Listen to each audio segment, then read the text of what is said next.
I'm late. I had to stop by the Wax Museum again and give the finger to FDR. We know Al-Qaeda, Zawahiri, is supporting the opposition in Syria. Are we supporting Al-Qaeda in Syria? It's a proud day for America. And by God, we've kicked Vietnam syndrome once and for all. Thank you very, very much. I say it again, you've been had. You've been took. You've been hoodwinked. These witnesses are trying to simply deny things that just about everybody else accepts as fact. He came, he saw, he died. Well, we ain't killing their army, but we killing them. We be on CNN like, say our name, bitch, say it 3 times. The meeting of the largest armies in the history of the world. Then there's going to be an invasion.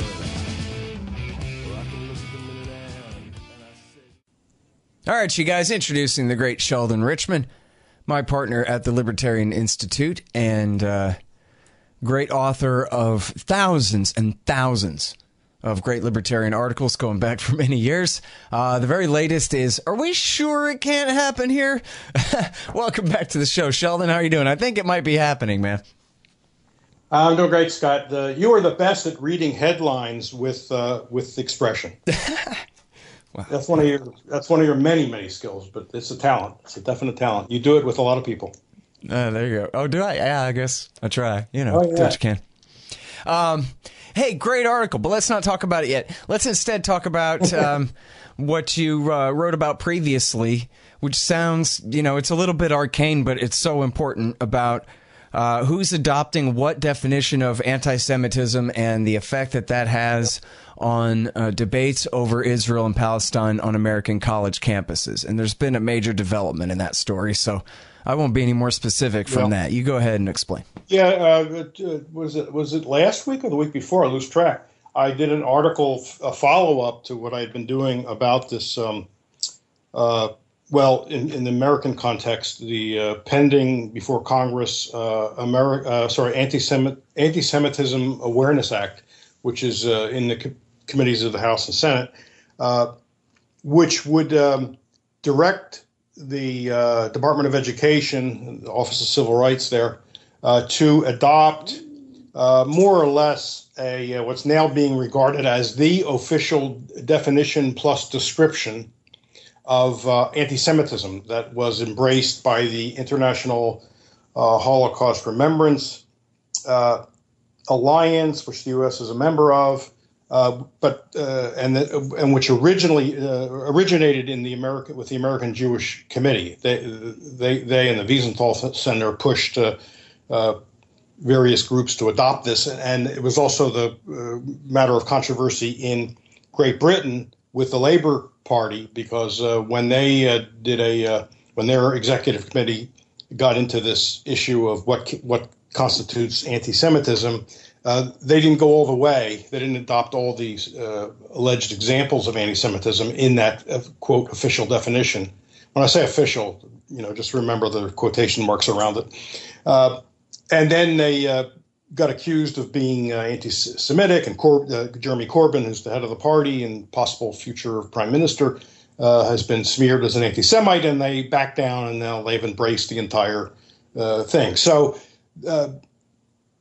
I warned in the last article I did about this, and I'm not the first to do this. I was one of the last to warn about Kenneth Marcus, who was confirmed in June as Trump's assistant Secretary of Education for civil rights, which means he runs the Office of Civil Rights. Now, he has a history in the private sector. He set up and ran an independent nonprofit organization called the Brandeis Center for Human Rights and Law, conflating, as I say, anti-Semitism with criticism of Israel, or what he calls anti-Israelism. He says there's no difference really between anti-Semitism and anti-Israelism, or we might call anti-Zionism. So he now is the head of that office, who would be the one enforcing on the colleges and universities this definition. I guess what none of us actually foresaw is that he doesn't need the law to pass. he's now proclaimed that he's going to operate on the basis of this definition and examples. And he doesn't need the bill doesn't have to come out of committee and pass the two Congresses as long as he's running the office. Now, it's true that if a new president is elected in 2020 and someone else is put in charge of that office, he wouldn't have to. That new secretary wouldn't have to be using the definition. But for the time being, certainly until the end of 2020, that is the reigning definition plus examples. So what he did, and how did he do this? He announced this without putting it out for public comment or anything of that sort, just announced this, that he's reviving a 2011 case from Rutgers University, which didn't get anywhere. But the complaint was made to the Office of Civil Rights, because 2011 means Obama years, a complaint was made to the Office of Civil Rights that Jewish students were discriminated against at an event held on the campus by an outside group, but nevertheless they rented facilities on the campus for a event. Ironically enough, was called "Never Again for Anybody." It included Palestinians and Holocaust survivors. In other words, it was a joint. It seems to me a nice conciliatory event talking about the dangers that can befall any people, and as it did to the Jews in Europe, and then especially under the Nazis, and then as it has to the Palestinians. So it was an ecumenical meeting, but it was descended upon by a large group of pro-Israel students, and I think non-students, because the word had gone out, according to all the reporting. A local synagogue in Rutgers, near Rutgers, put out the word to organizations that it's linked to, involved in, saying, descend on this meeting. And there were reports from people on the side of the organization that was putting this on that there was a hostility and even intimidation by students. And one of the emails that somehow the Zionist organization got a hold of made a reference to 150 pro-Zionist students.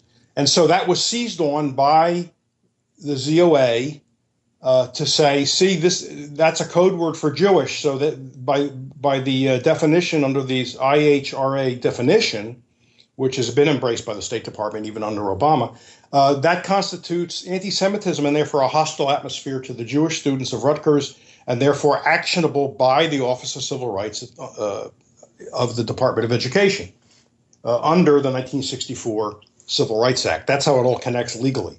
So there was an investigation, again, back in 2011 and beyond, and they couldn't find any evidence. There was a specific charge that only Jewish students were charged admittance fees to this meeting. There was apparently no evidence for that. There was no finding, both by Rutgers and by the OCR. And in other words, they just dismissed it for lack of evidence. The burden is obviously the burden of proof is on the side of the one making the allegation, and they didn't sustain the burden. The ZOA wanted to appeal it, but that it kind of died. Marcus now has revived it. He's saying, okay, I'll hear the appeal. And he, of course, is on the record for many years now of claiming that any anti-Zionism is anti-Semitism. And he even said in his letter to the ZOA announcing what he was doing, he said, we need to determine whether that in that email, the word Zionist students was code word for Jewish students. So one thing that immediately struck me is conservatives, and to the extent that conservatives support this sort of thing, and of course, mainline conservatives do, it seems to me. I'm not talking about the alt-right, but certainly sort of like regular conservatives and Trump fans, a lot of Trump fans.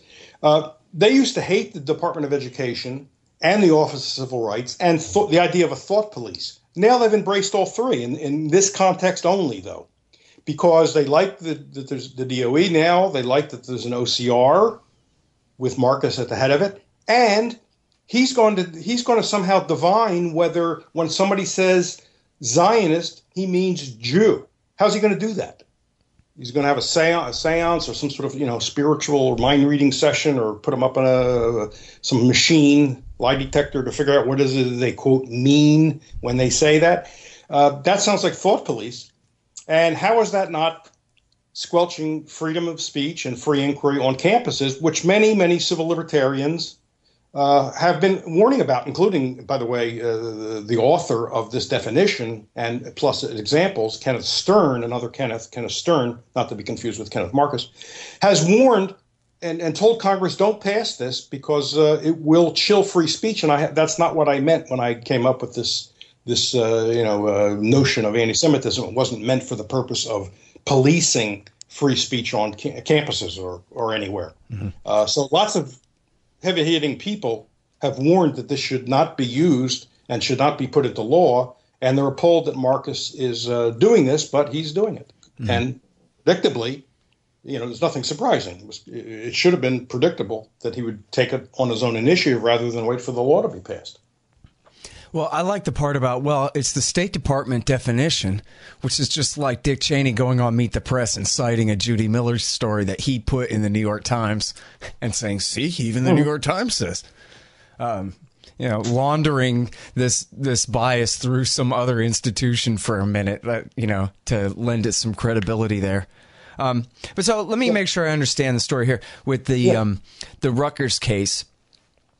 Basically, it was dismissed, but I guess, do I have it right? Maybe I don't have it right. That the jurisdiction here, it doesn't really apply if there was an anti-religious bias.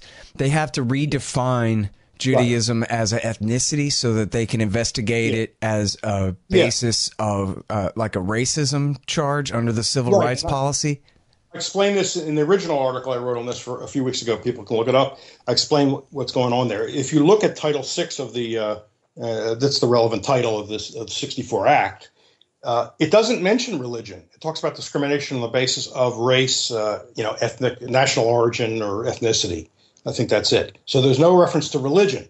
So what the DOE under Obama did, and this goes back to Obama, what the Department of Education originally did was put out a letter, what's called a Dear Colleague letter to state and local education agencies, departments of local government, state governments, and said, we are, in effect, there's my words now, we're reinterpreting Title VI because in some cases that look like religious discrimination, the discrimination may be, and they always do maybes, could be, may be really a reference to the person, the targets, the victims, ethnicity, or national origin or race. So in that way, they got in, they could get anti-Semitism into it. They also named Sikhs and Muslims. They say they also, so in other words, anti-Muslim activity would also be interpreted as, okay, that's anti-Arab or, say, it could be anti-Persian, I guess. So it was a way to break out of this sort of confinement. Since it didn't mention religion, they found a way to bring religion in. Like, often the practitioners of these religions have something in common by race or ancestry or ethnicity, national origin. So therefore, it comes under Title VI. A bit of a stretch, but yeah.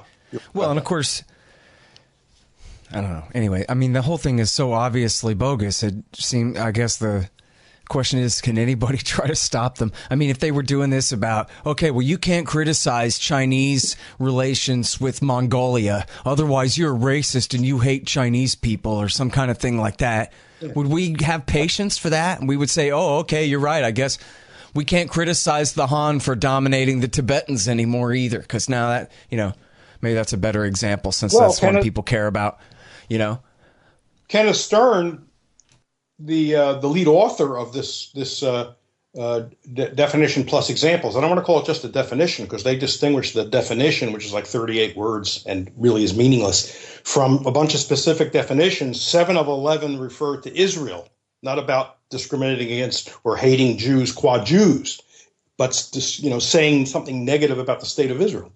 That's what's gotten so much of our side of things, my side of things, certainly upset. So Stern says, imagine if someone opposes Palestinian self-determination, which plenty of pro-Israel people do, then doesn't that make them anti-Palestinianism? And so why isn't that racism? And why isn't that condemned on campus? And now, wasn't Marcus going after anybody that wants to put down voices? And this has been happening for years. Marcus is one of the people involved in this. It's been happening at San Francisco State University and lots of other places. Why isn't that racist? If you're trying to go after people who are defending the right of the Palestinians to self-determination, if to oppose Jewish self-determination is anti-Semitic, then there's something racist or even anti-Semitic about opposing Palestinian self-determination. Right. After and all, of course, that makes a lot more sense, actually, not in favor of any censorship. But, of course, Zionism is based on racism against Palestinians because it's all about justifying depriving them of their rights. So, who's got the power? Who's occupying who here? You wouldn't have to be anti-Semitic at all, anti-Jewish at all, to say that they should stop violating other people's rights. The Israelis should stop violating other people's rights. But to justify violating the Palestinians' rights, yeah, racism is a huge component in that.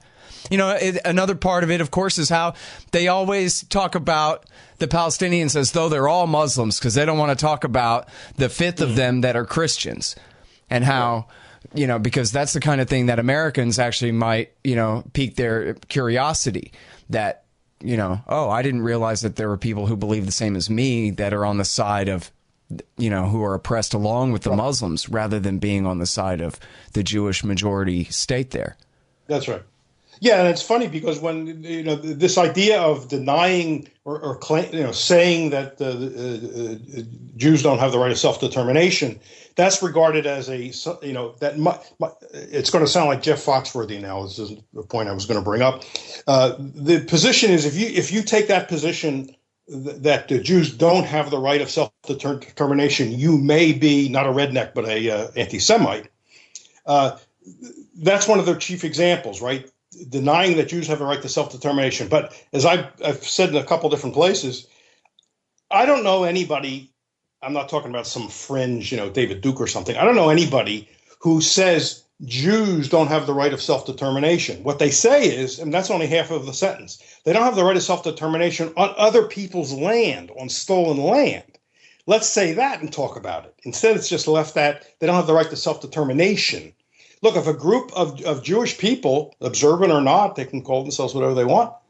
If they buy land anywhere in the world legitimately and don't, kick off the rightful owners, and set up, in effect, a kibbutz or a country club or whatever they want to call it, and say we're a state and we're all Jewish, so it's a Jewish state.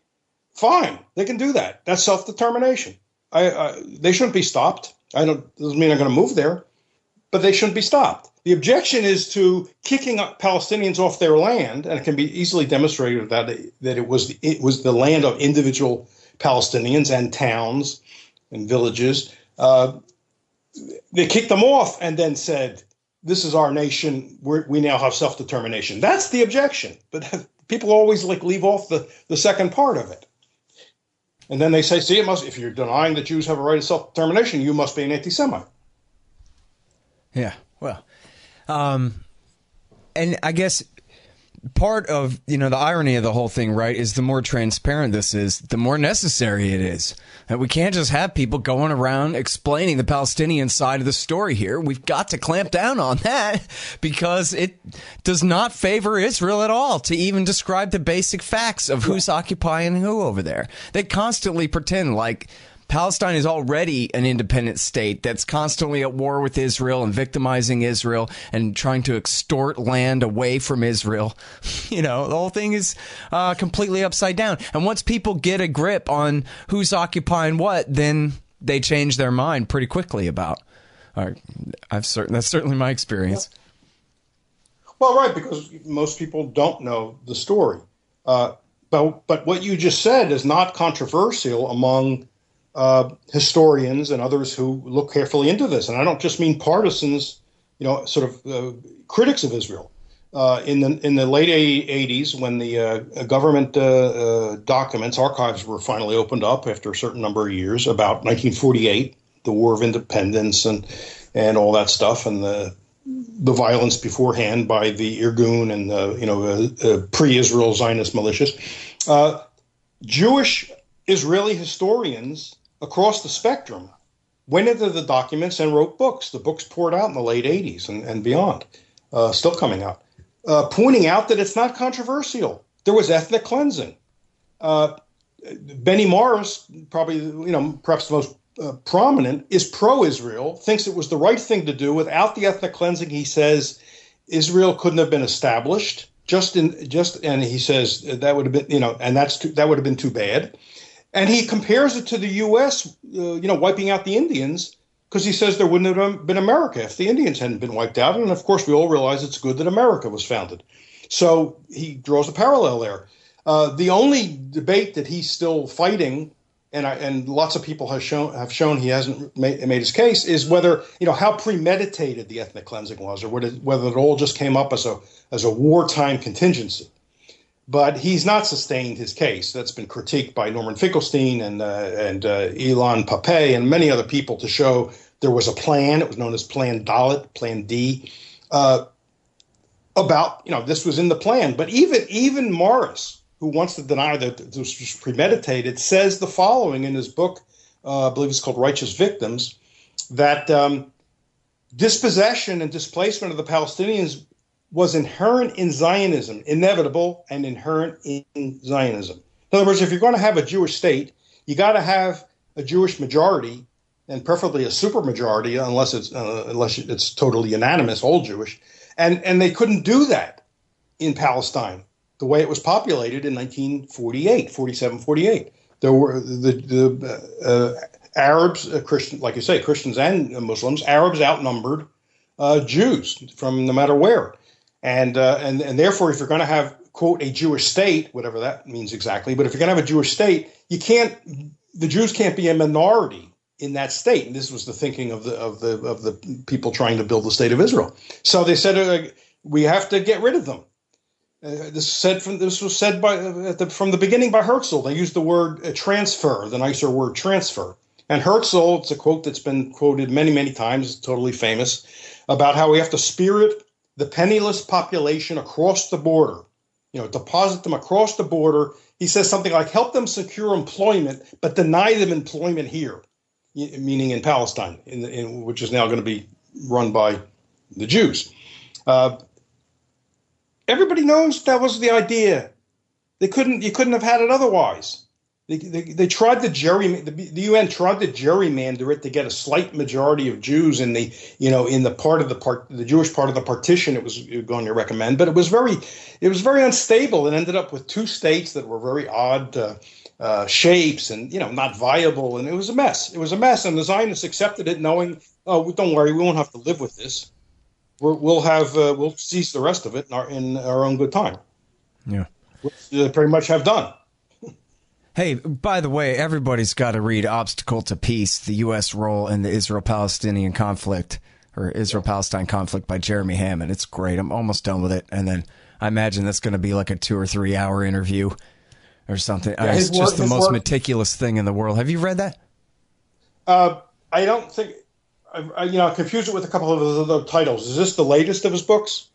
No, I don't think so. I think it's a few years old, 2 or 3 or 4 years old or something. Maybe the one I read. It's the one that's got the most severe rundown of Cast Lead in 2008 and 9, and of the Mavi Marmara attack and all that. He's an indefatigable researcher on this subject. His stuff is great. It's not the only thing he's written. People can find other things of his. He's got a little institute. It was called Foreign Policy Institute or something. And Foreign Policy he's got Journal. a very good piece on the myth of the UN creation of Israel, which is completely misunderstood by people. Right. The UN has no power under its laws to create a nation or to divide a country. So all that the General Assembly did in 47 was recommend that the Security Council, look at this idea. I mean, that's all it could do. And it passed. Both Russia and the United States voted for it. But it didn't create Israel. Israel created Israel. Because about less than a year later, 7 months later, Ben-Gurion declared independence. They said, we are now a state. So the UN didn't create it. It has not been created under international law. He has a great treatment in this one. In Obstacle to Peace, he talks about when the UN eventually recognized the state of Israel and all the politics behind that too is in there. It's great. I learned so much already. Yeah, it's all a very interesting story, and he's got it. He's got it down. He does very good work, and I like his stuff. So here's the thing. I don't want to make too much of this, but it seems like you might. I don't know what your opinion is or how seriously you take this kind of deal, because, you know, people say lots of things, but there's this quote from Netanyahu saying that the weak are slaughtered and the strong prevail and all of this stuff. And it sounds to me, you know, pretty fascist and contrary to the whole post-Enlightenment era of the idea of the inalienable rights of man and that kind of crazy crap. Well, so what do you think? Well, and it's not the first time. I saw an earlier quote where he says something very similar. This was tied in by, I've been watching lectures by a very good, interesting person by the name of Rabbi Yaakov Shapiro in New York. He's in Queens, I think, or maybe Long Island. I'm not sure. And he's been speaking. He's got a new book out. It's like a 3-volume book called The Empty Wagon about how Zionism hijacked Judaism. He's an ultra-Orthodox Jew. So I don't agree with him on theology and religion, but he's extremely sharp. He's kind of a young guy. He's maybe about 50. He's not like one of the sort of real old rabbis you might think of when you think of ultra-Orthodox, you know, long beard and all that. Now his dress is more modern, and he's very culturally tuned in. When he talks, he's got lots of, you know, just very current cultural references. He doesn't live in isolation or anything like that. He's a really cool guy. And his analysis is impeccable about how the Zionists did not see, this is a point I've made before, and many have made it before. You know, the term self-hating Jew gets thrown around normally at some, you know, a Jewish person or a person who might have had a Jewish upbringing but may not consider himself Jewish, who criticizes Israel. They didn't want to call him an anti-Semite, right? The pro-Israel people. Pretty hard to do that to a rabbi, though, right? So you call him a self-hating Jew. Well, it is. But what he points out, and again, others have done this, and he's got the quotes from Herzl and Jabotinsky and Ben Gurion and a lot of other top-ranking people who were pushing the formation of the state. They are the original self-hating Jews. They did not like the Eastern religious Jews. You know, the people who were just emerging in the late 19th century from ghetto, because there was a process of emancipation after Napoleon or with Napoleon and then beyond. So these self-contained, self-governing ghettos, which had some autonomy from the Tsar or from, you know, the central government, were coming into the modern world. And the Zionists, who were by and large atheists and totally assimilated, didn't practice Judaism, they did not like, you know, quote, the sort of the old Jew. And they also didn't like the rest of the German Jews, the ones who had integrated themselves into society, because they saw them as subservient and weak. They didn't fight because they wanted to get along with their societies, and they didn't, they didn't press things. They were doing what they thought God told them to do, namely, you live at peace in whatever society you're in. Herzl and his guys were promising to create a new Jew. And I don't exaggerate. You can look this up. You can watch the lectures by Shapiro, or you can just find the quotations from Herzl, or you can find his diary online, read the stuff. They needed to create a new Jew because the old Jew they thought was disgusting. And they used terms like that: revolting, repulsive. They even say things like, the anti-Semites are right to hate them. Look at them. They're diseased. They're unhealthy. They're passive. Yeah, because the Orthodox, Chris, when they were Orthodox, there was only Orthodox in Eastern Europe and further east.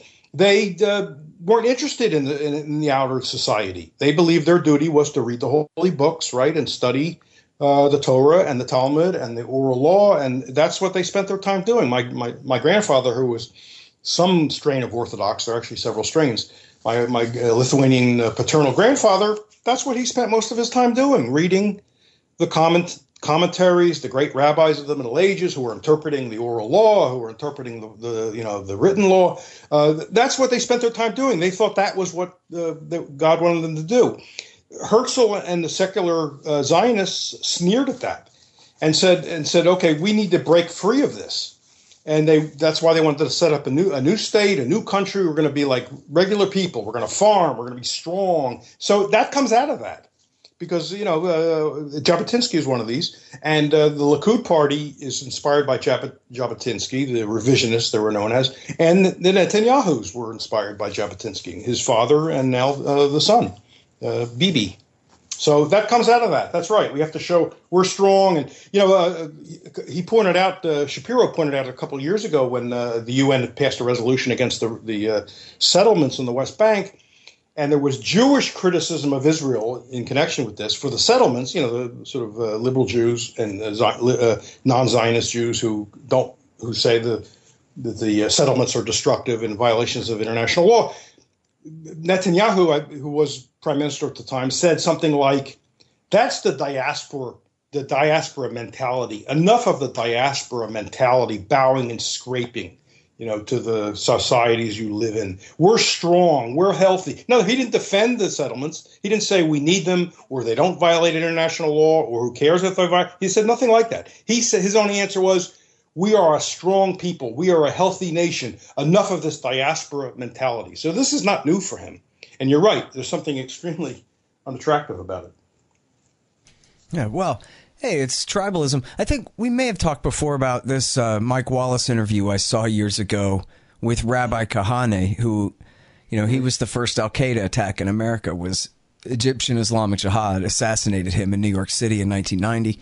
And but his party had been banned by the Supreme Court of Israel for being fascists, and they wanted to just finish the Nakba and kick the rest of the Palestinians out of the West Bank entirely, I guess, and this kind of thing. But so Mike Wallace interviewed him, and he specifically said, listen, you believe in Thomas Jefferson and all this stuff about the unalienable rights of man. I don't believe in that. I only believe in my tribe, and it's okay to murder anybody in our way, and we win and you lose, and that's it. I'm paraphrasing roughly, but not very. And that was it. And he was just saying, we have a fundamental disagreement here. See, I don't believe in the Declaration of Independence. You do. So shrug. Yeah. Yeah, well, that's right. Which is kind of a pretty big point, when in fact the whole propaganda here is that Israel is like an American fort out on our eastern frontiers somehow, spreading Western Enlightenment policy and this and that, when really, it's not so much that way. Well, Kahane was, at least you can say this in his on his behalf, he was refreshingly honest instead of trying to couch it in sort of American terms, traditional American terms, and confusing people, saying, well, I don't quite see the connection. And I don't think his party would be banned these days. I don't know why it would. His attitude, well, right. Well, I think some of those types of Zionists are probably in the party. As we know, the Likud is not the rightmost party anymore. It might have been at one time, but we have Avigdor Lieberman and others that go beyond that, and we have the Minister of Justice, what's her name, Shaked, saying things like we got to kill the Palestinian mothers because they give birth to snakes, and stuff like that. I mean, that sounds like the spirit of Kahane if I ever heard it. Yeah. And that's their attorney general, their justice minister. She says that in public. Yeah. I let Shockhead look at it. You can look it up. The Scott Horton Show is brought to you by books, particularly Kesslin Runs, a new dystopian novel about the very near future by the great Charles Featherstone. Kesslin Runs. Also, No Dev, No Ops, No IT by Hussein Badakhshani, and The War State by Mike Swanson, about the rise of the military-industrial complex in America after World War II. He also gives great investment advice at wallstreetwindow.com. And when you follow his advice, you'll want to get some precious metals, gold and silver and etc. from Roberts & Roberts Brokerage Inc. That's at rrbi.co. rrbi.co. Also, check out Zencash at zencash.com or zensystem.io. It's a great digital currency, but it's also a messaging app and a document transfer app and all kinds of great stuff, too. Learn all about it at zencash.com. And then there's Tom Wood's Liberty Classroom. If you sign up from the link on my page at scotthorton.org, I'll get a little bit of a kickback there. And check this out. Speaking of scotthorton.org, if you'd like expanddesigns.com to build you a new 2018 model website, go to expanddesigns.com/Scott and you'll save $500. Also, don't forget the bumpersticker.com. Stickers for your band or your business at very reasonable prices. High quality stuff there. It used to be my company back when. Thebumpersticker.com. Wrote it on Facebook. Yeah. It's not a secret. So now listen, I don't know, you may remember this, but MJ Rosenberg back years ago, he wrote this thing, and unfortunately it was at Media Matters, and they purged him because he used the term Israel first, and which I guess made MJ Rosenberg a right-wing racist for a minute or something. So, you know, they erased his archive, unfortunately, because there was this great article where he went through step by step and, you know, explained how if the Israelis had only played it cool and confident at this point, and this point, and this point, and this point, if they'd only listened to the doves at these periods of crisis, then things would really be, they would have a pretty adequate status quo over there. Things would be fine. You could have independence for the Palestinians and peace, and things would be all right, and how the Hawks just always won out, which, you know, Ramsey Baroud had a great point about that, well, I guess that's what Zionism is then. You know, but if you, like, for example, Yuri Avery just died, and, you know, if you've spent a lot of time reading his archives, as I have over the years, you could really see how it didn't have to be this way, where, you know, even accepting the Nakba just as a fait accompli, that they could have got along. I mean, that was basically Yuri Avery's thing. He fought in the 48 war, but then he almost immediately said that there should be a Palestinian state and independence for these people too, and we got to be good sports about this and good winners about it, and not continue to oppress them and all that kind of thing. And so you could certainly see how that whole, you know, right-wing Netanyahu take about strength and all that has been so counterproductive ultimately, and has led to Israel being, you know, this completely perversely right-wing society, and you know, in a very American way, their economy completely distorted toward war, their entire population, you know, conscripts at one time or another. This little socialist Sparta over there, as Raimondo called it years ago. And how, and they're, you know, they're always in a state of conflict. And look, you had certain people in the late 40s before up to the founding of Israel, and then beyond it too. Judah Magnus, who was a founder and chancellor of the Hebrew University in Jerusalem, and Ahad, a man who went by the pen name Ahad Ha'am, Martin Buber, who all said we should not be hostile to the Arabs. We should not be, if we're going to come here, we should not come here as their enemies or their adversaries. And you know, they would get dismissed as traitors or fools or ignorant. And I heard in one of these lectures, I heard someone mentioning that there was a dialogue between Chaim Weizmann, who was the first president of Israel, and you know, one of the chief organizers of the Zionist movement as it headed toward the foundation of Israel. He lived in Britain. He had moved from, you know, Europe, Eastern Europe, to Britain at one point, and was there for quite a while, and was the leading Zionist in England. He had an encounter with Gandhi at one point, and Gandhi says to him, things would have been so different if you had simply said to the Arabs, you know, especially after Hitler, but, you know, it didn't take Hitler. You had a terrible history in Europe of treatment to Jews, Gandhi said, if you had just said to the sort of influential Arabs in Palestine, can we come here and make a sanctuary, asylum, not a religious sanctuary, but I mean a safe haven? He said things would have been extremely different, because there was a long history of Jews and Muslims, Arabs and Persians, Iranians living, you know, reasonably peacefully. Nothing's ever perfect. I don't want to say it was paradise, but there weren't pogroms or anything of that nature. There certainly wasn't a Holocaust. And so Gandhi is telling him, you know, things would have been so different if you had taken that tack. Instead, the Zionist movement said, hey, we're coming to reclaim our land from 2,000 years ago. So get out. And that's not the way you win friends and influence people, to use Dale Carnegie's old book title. But they didn't want to just live. They didn't want to just coexist. I mean, the people that actually wanted to organize a state. And this is where Rabbi Shapiro's analysis is so good, because he says that's because they didn't want. It wasn't, the whole idea was not a safe haven for the displaced Jews or the oppressed Jews. That wasn't the point. That would have been a rather modest ambition. What they wanted to do was change Jewishness totally by turning it into a political ideology and a nationalism and a statehood, a nation state. And Shapiro says that's not Judaism. That was a revolt against Judaism. And I think his analysis is very good. I mean, he's of this group called True Torah Jews. You can look them up. They have a website and they have lots of YouTube lectures. His analysis is, I guess, that's sort of interesting to me, but it's also kind of none of my business. You know what I mean? I look at it more about, that's like somebody else's inside baseball game. Whereas, well, I'll tell you why it's not.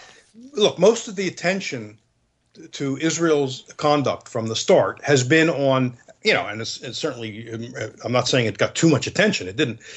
On the internal victims, right? The victims within Palestine, namely the Arab Muslims and Christians. But this, and he's sympathetic to them, of course. But he's rounding out the analysis by showing there are other victims too. Now, they're not in the same way victims getting kicked off land or killed or, stuff like that. But they're still victims of this whole movement because, number one, he says it was identity theft, right? They stole their religion. And he makes an interesting point there. But he says it also, and this was warned from the very beginning, it jeopardizes Jews who live in other countries and who regard themselves happily, proudly even, as citizens of America or Britain or Canada or Australia, wherever they live, even, Germany. Lots of Jews have moved from Israel to Berlin in recent years. And he says they're jeopardized too, because here you got Netanyahu saying, especially in light of this nation-state law that they passed recently, I am the prime minister not just of the citizens, not even just the Jewish citizens of Israel, but all Jews everywhere. No matter where they were born, whether they ever have been to Israel, whether they have an intention of going to Israel, all they need to be is that they have a Jewish mother or they've been converted by an approved rabbi. I am your prime minister. And he says, look, I can't escape that. He said, if I don't want Trump to be my president, I can move to Canada. Or I can move, to anywhere else and become a citizen of that country. Trump's no longer my president. I can't escape Netanyahu. And I don't think that's just inside baseball or someone else's fight. That just shows you the presumption. Well, it's patently absurd, though, right? That Jews are all connected through time and space, and to somehow being represented. I mean, what does that even mean, right? It's not like he has judicial power over Jews in other countries or what have you. But look what Netanyahu doesn't even mean. It's just a bunch of sloganeering and propaganda. Is all it means, really, right? Look what Netanyahu and his lieutenants do. And they've done this over the last couple of years. They've gone into countries like France and even the United States and said to Jews, you're not safe. Any incident which can be interpreted as an anti-Semitic incident, they seize on. Yeah. Even if it's purely a complaint against Israel, not Jews, they'll say, see, you're not safe. That's why Israel's here. Come to Israel. Aliyah, right? They bring young people on these birthright trips. Americans for free, young Americans for free. Of course, a lot of them are upset that they don't get told the whole story, and they break away and go to the West Bank and told, don't go to the West Bank, you'll be killed and raped. Of course, they're not killed and raped. Yeah. They actually learn. But it doesn't leave American Jews untouched. And I don't think it is just inside baseball. No, you're right.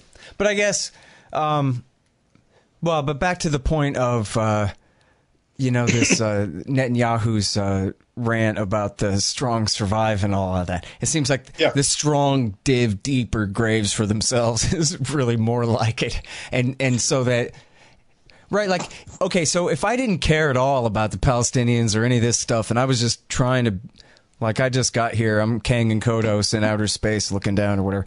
It seems like the Israelis have a policy that is very short term in nature, where they've created this apartheid system that, you know, even in the words of Ehud Barak, the former prime minister who made it this way, who helped, and also he was a defense minister under Netanyahu in Netanyahu's first government. His first government this time around. I mean, he was prime minister before. But anyway, Ehud Barak has said, boy, you know, if we really solidify this whole apartheid system thing, then that means that the clock is ticking on our sorry asses, because we can't do that if we just ignore, as so many people do, if we just ignore the occupation and just set that aside, then they have a 80-20 super duper majority Jewish population inside Israel, over the 20% Palestinian Christians and Arabs. And so that is, you know, not that it's based on justice or anything like that, the way it got that way, but that much is at least sustainable. But permanently occupying an equal number of completely rightsless Palestinian helots in the territories is just, it's untenable. You know, it may last another decade or more, as far as I know, but it's not going to last the century. Well, and a lot of people in the power structure of Israel in '67, like including Ben Gurion, who was retired by this point, saw that problem and was saying we can't keep the territories for that very reason. You know, maybe someday they thought they'd hope to maybe take them back under different circumstances. But he realized that if you acquire territory that includes so many Palestinians, Arabs, that you're going to face this issue. And others warned, even inside the cabinet, warned that it's not sustainable, just as you say. But the others. And a lot of people just thought for that reason it won't last. Israel will take up, UN Resolution 242 and talk land for peace. But it didn't happen, because we're now in, 51 years, and no sign of an ending. In fact, if all the signs go the other way, that there's no intention of giving up any territory to the Palestinians, or returning, I should say, returning territory. Yeah, so I don't know. I don't know what's going to happen. I mean, I don't envision. I can't see the future at all, because every alternative seems impossible. So I do not know what it's going to be. At some point, I mean, there's going to come a crisis where people are going to wish they'd listened to Uri Avnery all along, and that's the whole thing about it, right? Is it's not like they were just warned by, you know, American libertarian writers or something like that, which they were. Rothbard was, people want to read about the 67 war, read Rothbard from 1967 on it, you know. But it's not just that. It's that they had people like Uri Avnery, who was right there, you know, was an equal peer with all of the most famous names of Israeli politics since 1948, this entire time, and called them by their first name and told us stuff to them right to their face and made them admit that he was right, and then they ignored him anyway. And I mean, it's all there in those archives too. He tells all those stories, and you know, I think he's not a living. I was going to say he's a great living example. He very recently was a living example of how it just didn't have to be this way. But they're certainly on the road to self-destruction now, one way or another. There were many, many warnings, you know, from the inside, so to speak. Plenty of people who said this is not going to work. I mean, you can go back and read the criticisms or the warnings of Rabbi Elmer Berger, who was one of the founders of the American Council for Judaism in 1942, warning about this. Now, he was a book about him. Well, Jack Ross, very good biography of him and the whole American Jewish anti-Zionist movement called Rabbi Outcast. Very worth reading. And there was a whole. What's the author of that name? I'm sorry, I should mention him, because I promised. That's Jack Ross's book. That's right. Sorry, Jack. I'm going to get to it someday, man. If you're out there. And he's not the only, you know, Berger wasn't the only one. I knew Berger. He died in the late 90s, but I knew him. Alfred Lilienthal was another one who was involved in the council for a while, and then had his own newsletter for many years. These were American Jews who, number one, had the same concerns that I just attributed to Rabbi Shapiro. They said, wait a second, we're Americans. Don't tell me this state you guys want to set up is my nation state. So they would have objected to Israel even if Palestine really had been a land without a people. You know, it's not only that they took other people's land. That's obviously very serious, and that was one of the major complaints, one of the major cases against it. But it was not the only one for American Reformed Jews and Orthodox Jews. If it had truly been vacant, if it had been another planet where there was not another person, and Herzl said, we're going to set up the state for the Jewish people on this totally vacant planet, they would have objected, saying, no, Judaism is not a political movement. It's a religious community made up of many nationals, different kinds of nationals, ethnicities, races. There's black Jews, there's Chinese Jews, there's Indian Jews. It's not a single entity of any kind except religious community. That's the only thing they have in common. And so they would object it even if there had been no, land victims or victims in the sense that the Palestinians have been victims. And I think that's interesting to keep in mind. I mean, it's two parts of it's a two-part story, and the American Reform and Orthodox, but the Reform were very sophisticated in presenting their case. They didn't get listened to; they got smeared. They got smeared by the what were known as pretty much the conservative Jewish movement in the United States, which was pro-Zionist, especially after World War II, and. Because then, after World War II, it could then be portrayed as a humanitarian refugee project, right? That you have the displaced Jews of Europe who need a place to go. So for a lot of people who were ambivalent about it or maybe didn't like it before the war, now they could say, well, okay, yeah, come on. You have all these displaced people. We better be for it. So a lot of people went over to the Zionist side who had been anti-Zionist or non-Zionist because it took on the cover of a purely rescue effort. But it was not intended to be a rescue effort. All Jews were supposed to move, whether they were living fine and peacefully in the United States or whether they were living under the Tsar and their life was like a fiddler on the roof, to use a well-known phrase. It didn't matter. For the Zionists, that was going to be the Jewish state, not in the sense it was going to be a religious state, but it was going to be the place where the Jews were. And that's what they wanted to do. Now, they were willing to have some stay behind to raise money and stuff like that and be their advocates. So, they weren't demanding 100% attendance. But that was supposed to be, the state. If you were Jewish, that was your state. And that's what raised the whole dual loyalty problem, which many Jews suffered under because they were viewed with suspicion, and which makes Rabbi Shapiro's case that Zionism breeds anti-Semitism. And I think he makes a very strong case for that. It does. And as Israel is seen to be creating more and more problems which implicate the United States, I fear, as he does, that will be taken out on Jews indiscriminately, which would be a terrible thing by the perpetrators. I mean, they should know that Jewish doesn't mean pro-Israel, because there are plenty of Jews who don't like Israel or what it's up to. But that wouldn't relieve responsibility of everyone who tries to teach everybody else that, no, it is the state of the Jewish people, all Jewish people, and that there's no distinction between Judaism and Zionism. Shapiro points out the following. David Duke has condemned Rabbi Shapiro for saying that Judaism is not Zionism, that they're different, that they're not only different, they're opposites. He's condemned them because Duke and his people have a stake in saying they're the same. That's very dangerous to American Jews, to French Jews, to British Jews, Jews everywhere outside of Israel, and in Israel too.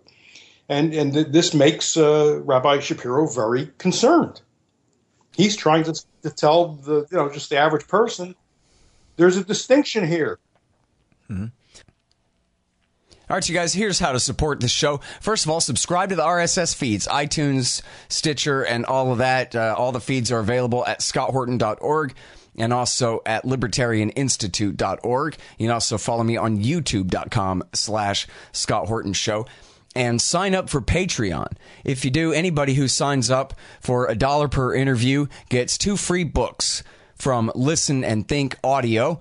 And also, you'll get keys to the new Reddit page, Reddit reddit.com/Scott Horton Show.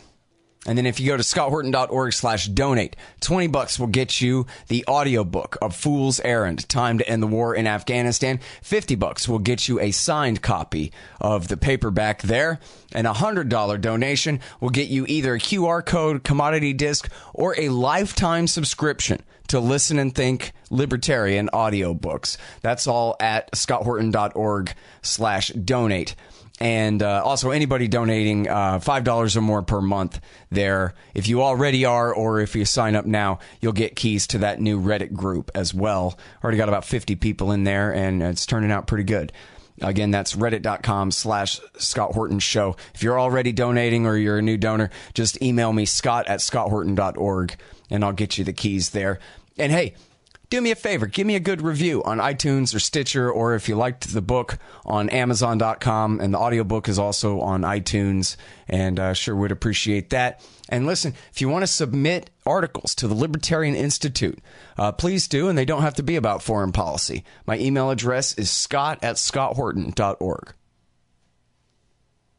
Well, and of course the neoconservatives, who are the most powerful, agitating force of the Zionist movement and the Israel lobby in the United States, are certainly one of the most powerful factions that pushed for Iraq War II, and we're basically the only ones who've been pushing for intervention in Syria since 2011 in this way, and constantly, hawking it up against Iran and opposing the Iran nuclear deal and all these things. And all in the name of Zion, unapologetically. That's it, for them.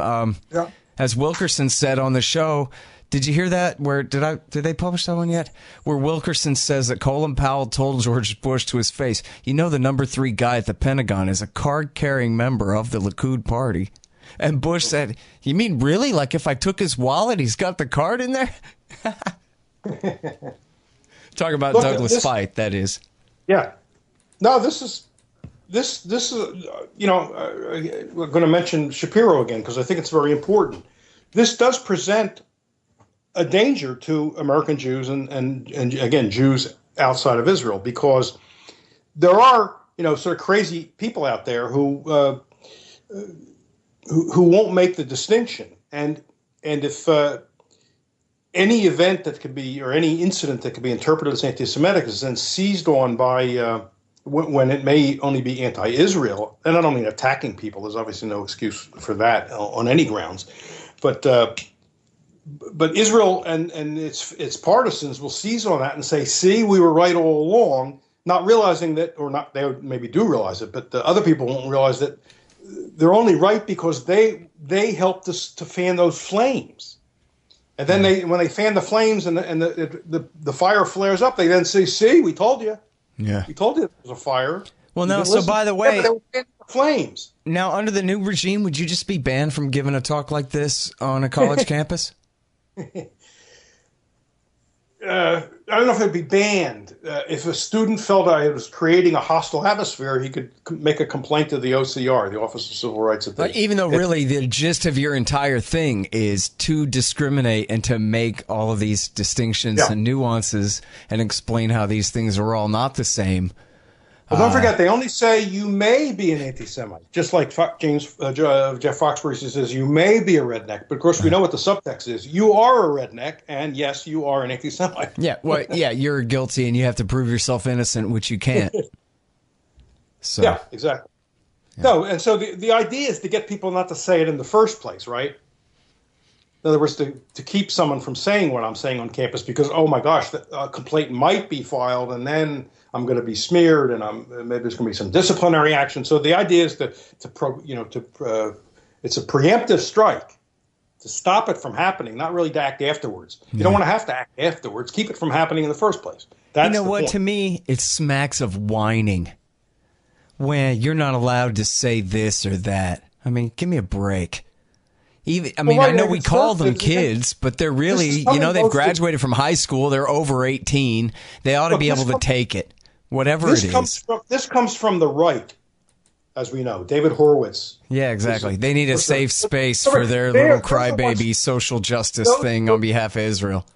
They're the ones who sneer at the snowflakes, right? When it's when it's people on the left, students on the left, and they're the ones who complain about the lack of free speech on campus when people on the left are saying it. And what's hilarious is both sides will call each other out on their hypocrisy and double down on their own rather than ever stopping and taking the other guy's side for a minute and saying, you know what, I'll defend your right even though I disagree with you. Which would be the classy thing to do. The right hates political correctness, but the original political correctness, before that was even a term, was regarding Israel. Right, you couldn't criticize Israel. I'm talking about the late 40s and the 50s and beyond.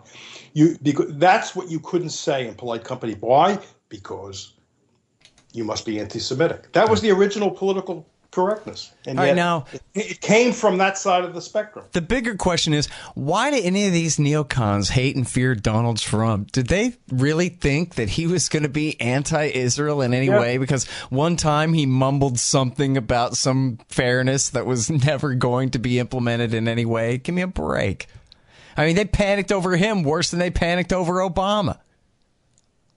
Yeah, I don't know if it had to do just with his own, personal history, and they didn't have confidence in him, or what he was saying. He was kind of rude to AIPAC. He said, "I don't need you," and all this stuff at AIPAC. But come on, that was before he went to their meeting right after Hillary or before Hillary and gave a speech that Hillary could have given. They could have switched their speeches by accident. They would have noticed. I mean, there are pictures of him like marching in a big Israel Day parade down the street in New York with a big sash like the mayor of Springfield on The Simpsons and a wand in his hand and stuff.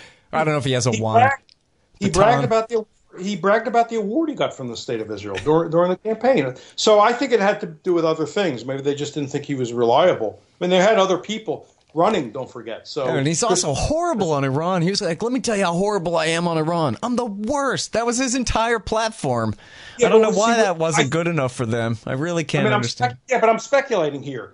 When Trump first gets into it, first of all, they probably thought he didn't really have a shot anyway. And what did they need him for? They had Rubio. That's true. They had Hillary. So why would you go with him, who's a little bit, erratic and unpredictable? I can understand why at first they wouldn't have been for him. When National Review did that anti-Trump edition, and it's all about Russia in this case, or not all, but but it wasn't just that. Rich Lowry, who I don't know if he's still the editor or was the editor at the time. His essay in that, and I think he wasn't the only one who said this.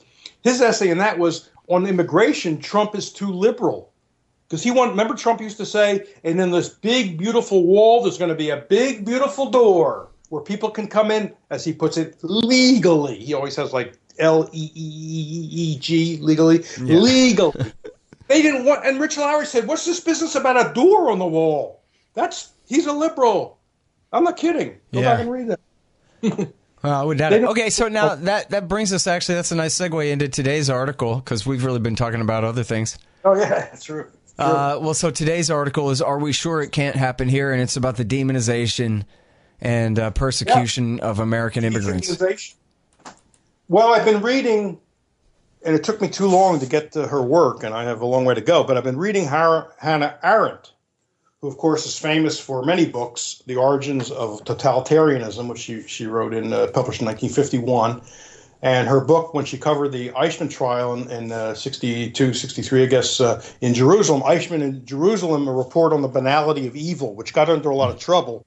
But is still an influential book that's discussed to this day. And coin that phrase, really. That's like a cliche, the banality of evil. Some bureaucrat with a clipboard killing somebody.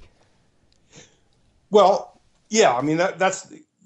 Well, actually, I do get into that sort of thing in this piece. Right, her point there was, she believed... She was under the influence of Immanuel Kant when she wrote her Origins of Totalitarianism. She thought evil was radical in the sense it was profound. It went down deep to the roots of things. And that's what when she went to Jerusalem to see for the first time a Nazi sort of face to face, because she got out of Germany in 1933, just as Hitler is coming to power. She gets to France, then she's detained in France. She's in a detention camp facility for a while before she gets to the U.S. So she didn't live full blown under the Nazis. It was too soon. She got out. So she wanted to go back. She asked the New Yorker, send me to Jerusalem. I want to cover the trial. So they sent her. And she wanted to see this face of evil, up front, up close. And she was shocked as she watched Eichmann testify. And she also read the 3,500 pages of his police questioning, interrogation. They'd done long, long interviews with him that were very revealing. And she read, watched the testimony and then read the testimony. So she immersed herself in this.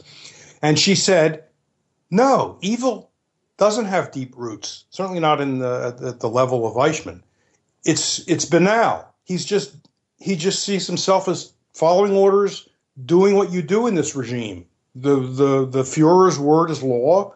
I'm a German. I'm a good civil servant. I also want to advance in my career. I want to succeed in this society. I then go ahead and do what I'm instructed to do. And a lot of people said, oh, well, how could you believe him? He was lying. He claimed he wasn't an anti-Semite. And she believed him. She said, when you read all the testimony, he doesn't seem like an anti-Semite. The question would have been very interesting. He was asked during his testimony, if Hitler had told you to kill your father because he was a traitor, would you kill him? And he kind of weaseled. He said, well, if he showed me proof. And the prosecutor said, no, I'm not saying he shows you proof. He just says, kill him. He's a traitor. I think he kind of ends up saying, yeah, I would. The question I think that should have been asked of Eichmann, and I don't believe it was, I didn't see any reference to it, is if Hitler one day said, hey, people, forget about the Jews. I got another problem there. I'll leave the Jews alone. What would his attitude have been? That's an interesting question, because it would be if he says, oh yeah, then I switched to the new program, then Arendt is certainly right. I mean, he claimed he didn't hate Jews. He had a Jewish mistress when he was in Vienna arranging for the expulsion of Jews from Austria. The first part of his career was getting the Jews out of Germany and Austria. This as official, this was not subterranean. This was official duties, and his whole orientation was transfer, or what we call expulsion. I mean, they didn't have any choice in that matter, but getting them out rather than killing them, which is certainly better if that's the choice. And he had read the Jewish State. He had read Herzl's book, and according to Arendt, became a lifelong Zionist, and worked with the Jewish leaders to facilitate the transfer. So it's all very interesting stuff. My point for the article is that the horror of Nazi Germany or Soviet Russia, because she's also talking about the Soviet Union, she's talking about totalitarianism, which she said was new in the 20th century. It was unlike previous despotisms and authoritarian systems. It's totally new. And it's a terror state. And in order to dominate people and create a terror state, you must dehumanize everybody, not just the targeted victims, but even by implication, everybody else. People are interchangeable. Nobody really knows who could get taken off to camps at any time because it's not really tied to a crime or political resistance. I mean, the Jews that were taken away, they hadn't done anything. They were storekeepers and lawyers and doctors, and then they were kicked out of the professions and out of the universities. They hadn't done anything. And so I try to show that, and I'm not predicting this for America, but I'm also not ruling it out. And it begins with dehumanization. And what we see in Trump's policy and speeches and his harangues at rallies, which are very scary, about refugees and about legal and illegal immigrants in the United States, is dehumanization. He doesn't ever talk as if they're persons, right? They're rapists. I mean, yeah, he'll once in a while, like when he first launched this campaign, he said, some are good people. That's like a throwaway. Some are good people, and he never says anything like that again. They're rapists, and they're bringing drugs and all that stuff. And then anytime there's a crime committed by, say, an illegal, allegedly, I don't know if these cases have been proven, but even though we know that immigrants, legal and illegal, are much less represented among the ranks of criminals, plenty of studies show that, he'll make it out to be, no, this is an existential threat to the United States, that they're criminals, they're murdering our people, and even the ones who haven't murdered anybody yet, well, they're just waiting to murder. That's the whole attitude. He's dehumanizing them, and I wanted to tie that into Arendt's warning that dehumanization is kind of the first step to horrible things. And to put this in my words, these aren't her words. If we want to make sure that kind of horror and ultimately genocide can't occur, we need to promote the virtues of individualism and pluralism. In other words, freedom, because that's our insurance policy against these horrors that we saw in Soviet Union and in Germany and in so many other places, Cambodia. You can name China, Mao's China. We can name other examples. We need to make sure we need to fight dehumanization at the earliest stage, which means we need to be fighting it already, because if it proceeds down that road, things are out of control. You got to stop it now. You need to stop it through public campaigns, writing, speaking, doing what our institute tries to do. Teach people to love the rights, human rights, individual rights, and pluralism. We have to really stress that, pluralism, because there are people who fear pluralism, right? It's a threat to our culture. You hear it on the alt-right, and you hear it from Trump. There's a threat to our culture. Our nice, as if there's some homogeneous culture. It's nonsense. There's no homogeneous culture anywhere, except maybe some isolated group somewhere that's not encountered modern civilization, and I don't know how many of those are left. There's no such thing.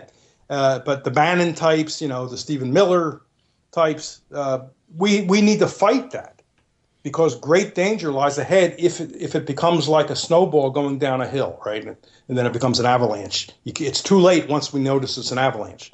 You got to fight it now, and that's what I tried to warn about in the piece. Mm-hmm. Now, and so the thing is, you might sound a little bit alarmist, but I think this is something I always feel like complaining about, and you've given me a great opportunity to hear about the worst kind of perverse interpretations of World War II, where everybody talks about all the lessons and all of this, but then really the lesson that's come out of it is anything less than World War II is fine. And so, for example, you can't criticize the Israelis treating the people of Gaza like they live in the Warsaw Ghetto, because then you're calling the Likud the SS, and that is moral equivalence, and that is wrong, and that is out of proportion, and I don't see a complete and total Holocaust going on in Palestine, so therefore any comparison is unfair. When the whole point supposedly was, hey, man, anything that smacks of National Socialism at all, we need to all be very aware of and wary of. And that includes your National Highway Project. That includes everything. Mm-hmm. Yeah. Yeah. It's like that, the name of that program at Rutgers that got into the trouble. Never Again for Anybody, it's called. It's like sort of like Black Lives Matter, all lives matter. This is so maybe, Trump probably, I don't think you're saying that Trump is going to round up and start shooting all the Mexicans in the head. You're just saying, hey, let's not go down that road at all, because our society ain't very libertarian right now, speaking of our culture, and we're trying to make it more libertarian, not less. So how about that? Let's, as you're saying, emphasize pluralism, tolerance for other people. And that's supposed to be what makes us so advanced as libertarians, especially, is that, really, not just freedom for me, but freedom for you too. And I don't know what you're going to do with it, but I ain't afraid. Go ahead. It should be fine. Where most people don't really think that way. Most people just think, well, my way or the highway, and everybody else, who knows what they might do if they were free. What I'm saying is, if we don't want to go down a road that will horrify us, we have to fight dehumanization and not let the attitude catch on that, that group of people, they're superfluous. That's another word out of Arendt. They're superfluous. It doesn't really matter. As I say in the article, if a local child protective services takes a child from a family because of some stupid thing the family is alleged to have done or didn't do, the right will scream about that. Properly, we'll scream about that. That's terrible. What a disproportionate measure, taking the child away for whatever the little violation is. On the other hand, when the child's taken away from a Central American, someone who's come in seeking refuge from great violence and tyranny, they're satisfied with saying it's the law.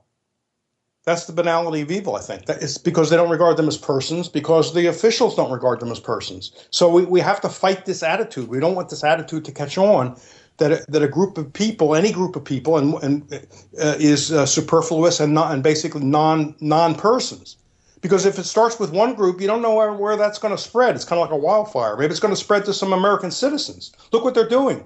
They're going after people who appear to be American citizens, living near the border on the grounds that, well, we suspect they only were recognized as citizens as babies because of fraudulent documents. They haven't proved it in any particular case.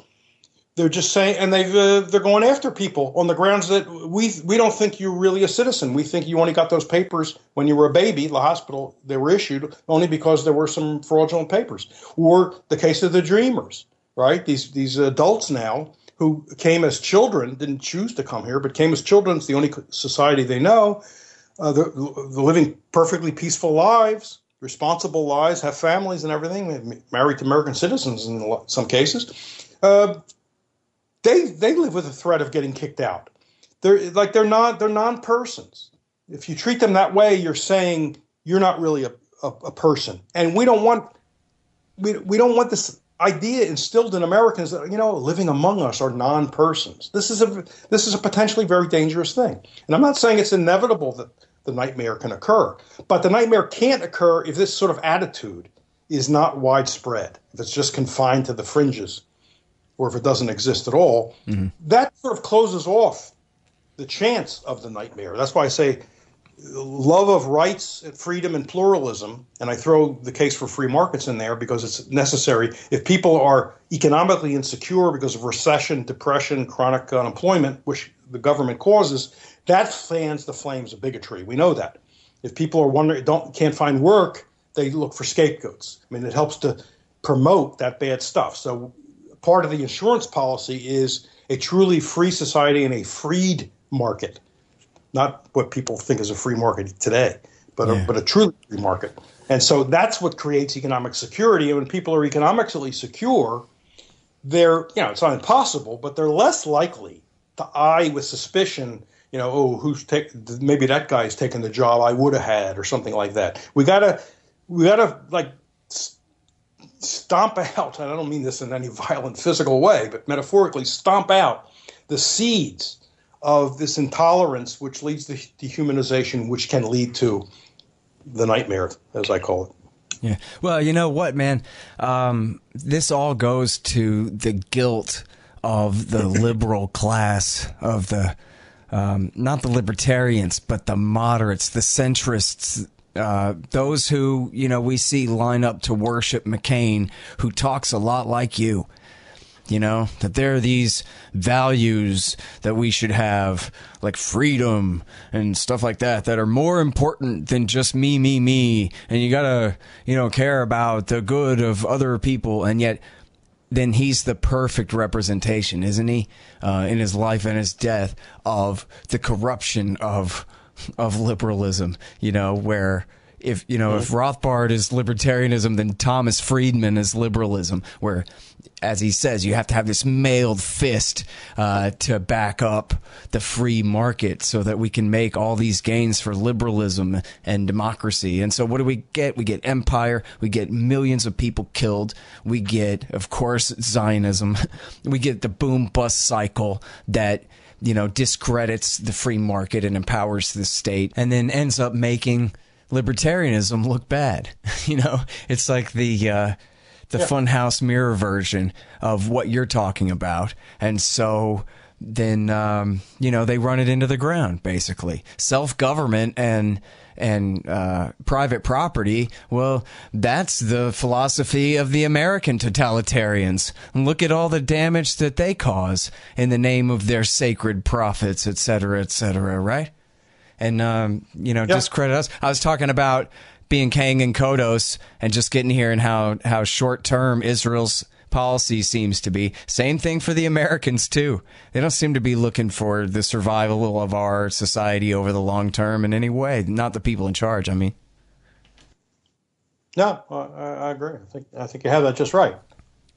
And it's always easy to blame, the blameless. Yeah. So and then I guess what I meant to say too was, so then people, of course, some people become more and more libertarian as they figure it out, but a lot more people become more and more right-wing and more left-wing, and then therefore dehumanize each other more and more. Now it's not liberals fighting conservatives. Now it's commies and fascists who absolutely hate each other. And not that they really are commies and fascists necessarily, but that's what they call each other. you know, and so demonizing immigrants is one thing, but just everybody hating each other beyond the point of believing that they can even talk with each other and negotiate any of these things politically at all is that's a pretty dangerous slope that we're on too. I agree. I guess I could have edited out a lot of what I said and just said that, but anyway. Yeah, I mean, I don't know what else to add to that. I think you're absolutely right, and we have to be, kind of on edge and just be ready, and not just be ready. I mean, we need to be proactive and do stuff and have, programs. I mean, the Libertarian Institute's an example of it, but we need to have programs that are publicizing this idea so that at least some people will encounter, something else from what they're just seeing coming from, their so-called leaders. I don't know what else to do exactly, but got to do something. Yeah. All right. Well, things get out of hand. We shouldn't just we shouldn't rest, as I say in the piece, we shouldn't just rest comfortably knowing, well, don't worry, the ACLU will jump in. I mean, they will in a lot of cases. And it's great that they and other groups are ready to go after any, particular outrage. But it's not enough. And there are still, traditional protections of Anglo-American law that, it's at least some minimal protection. But that's what I say in the piece is that's not enough. We can't rest assured just with that. We need to go beyond that and actually fight the attitude, not wait for something to happen. Yeah. Reed Richman. Yeah, it's possible. Reed Richman, TGIF. The goal is freedom. Every Friday at the Libertarian Institute. Thanks very much for your time again, Sheldon. Appreciate it. I enjoyed it, Scott. Thank you. All right, you guys. Are we sure it can't happen here? That's one. And before that, and this was the subject of much of our discussion here, anti-Israelism and anti-Semitism, the invidious conflation. Both of those at libertarianinstitute.org. All right, y'all. Thanks. Find me at libertarianinstitute.org, at scotthorton.org, antiwar.com, and reddit.com/Scott Horton Show. Oh, yeah, and read my book, Fool's Errand, Timed and the War in Afghanistan, at foolserrand.us.